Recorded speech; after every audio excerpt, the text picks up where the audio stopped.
गिरफ्तार किया गया, झूठे मुकदमे बनाए गए, उसके बावजूद कौम खड़ी रही। और ये दलेरी जो कौम ने दिखाई, ये जो कौम ने फैसला दिखाया कि अब से गुलामी नामंजूर है और पाकिस्तान के फैसले किसी बंद कमरे में नहीं होंगे। कोई जिसका दावा है कि वो सब पर भारी है, वो 21 जुलाई की रात को एक और खत लहराकर पाकिस्तान की आवाम का मैंडेट नहीं छीन सकता। मुबारक हो कौम को, इंशाअल्लाह ताला पाकिस्तान एक रोशन मुस्तकबिल की तरफ जा रहा है।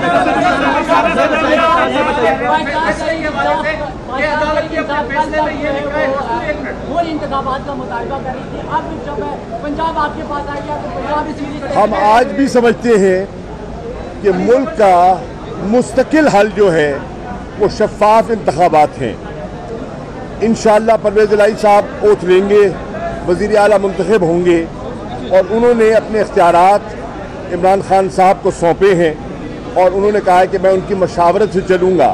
हमारा एक स्पेसिफिक एजेंडा है, हम उस एजेंडे को फुलफ़िल करके हमारी ख्वाहिश होगी कि आवाम के पास जाया जाए और आवाम से एक फ़्रेश मैंडेट लिया जाए शफाफ इंतखाबात के ज़रिए और एक ऐसे इलेक्शन कमीशन के ज़रिए जो वाक़तन गैर जानिबदार हो और फ्री, फेयर और क्रेडिबल इलेक्शन कराने का मुस्तहिक हो।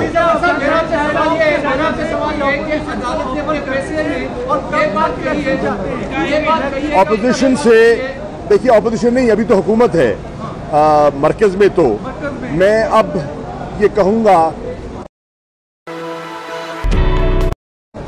असेंबलियों को डिसॉल्व करें और नए इंतखाबात की तैयारी करें और कौम को मौका दें कि वो अपने नुमाइंदे मुंतखब कर सके और जिस पर कौम एतमाद करे उसे हुकूमत बनाने का और कौम को इस दलदल से, इस भंवर से निकालने का मौका दें।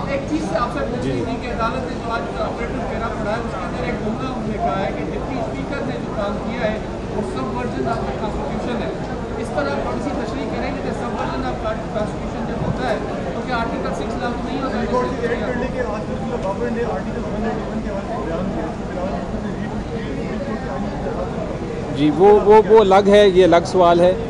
जो आपका सवाल है सबवर्जन का, अगर बात की है सुप्रीम कोर्ट ने, उसका ये मतलब नहीं होता कि ऑटोमेटिकली आपका आर्टिकल 6 हाई ट्रीज़न लग जाए। सबवर्जन का मतलब है कि आपने आइन शिकनी की है, आपने आइन की खिलाफ वर्जी की है, आपने जानबूझ के किया है, लेकिन उसकी ये मतलब नहीं कि आर्टिकल 6 भी ऑटोमेटिकली लग जाए। आर्टिकल 6 सिर्फ तब लगता है अगर आप आइन को किसी तरह से सस्पेंड कर दें या एब्रोगेट कर दें, तो ये उस मद में नहीं आएगा ये सवाल। आपका सवाल था जो फरदुल्लाह बाबर साहब का जो ट्वीट है, वो एक हमारे आइन में एक शिक है जिसमें ये लिखा है कि आप सुप्रीम कोर्ट के प्रोसीजर के रूल्स कानून के ज़रिए बना सकते हैं। उसका ये मतलब नहीं है कि आप कानून के ज़रिए अदालत की जुरिस्डिक्शन या अदालत की जो ताकत है वो ले सकते हैं, वो गैर आइनी होगा। ये अगर प्रोसीजर की कोई बात होती है और अदालत को ज़रूरत है किसी प्रोसीजर की, तो वो पार्लियामेंट कानून बना सकता है। एक बात फैसले के मुताबिक, फैसले के बारे में एक बात कर लूँ, मैं पूछता हूँ उसके बाद।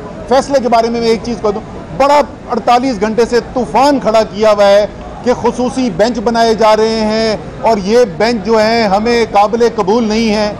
मैं कौम की याद दहानी के लिए कि तीनों मुअज़्ज़ज़ जज जो इस बेंच पर बैठे थे जिन्होंने आज ये फैसला दिया है, ये तीनों जज उस बेंच का भी हिस्सा थे जिसके फैसले के जरिए इमरान खान की हुकूमत खत्म हुई थी।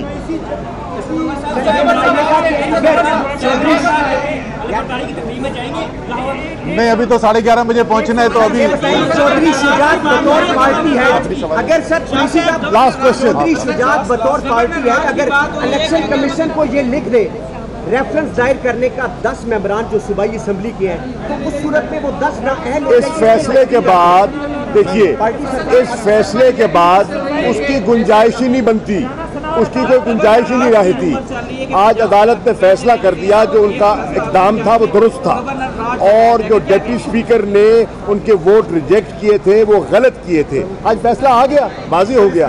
मेरा ख्याल है, हम ये कहना चाहूँगा मैं कि अल्लाह ताला का शुक्र है कि आइन और कानून की बालादस्ती हुई है। अदालत ने साबित कर दिया है कि किसी किस्म की बुलिंग टैक्टिक्स अदालत पे, कॉलेज या स्कूल में तो शायद चल सकती है, अदालतों पे नहीं चल सकती, और मैं अदालत का भी शुक्रगुजार हूँ।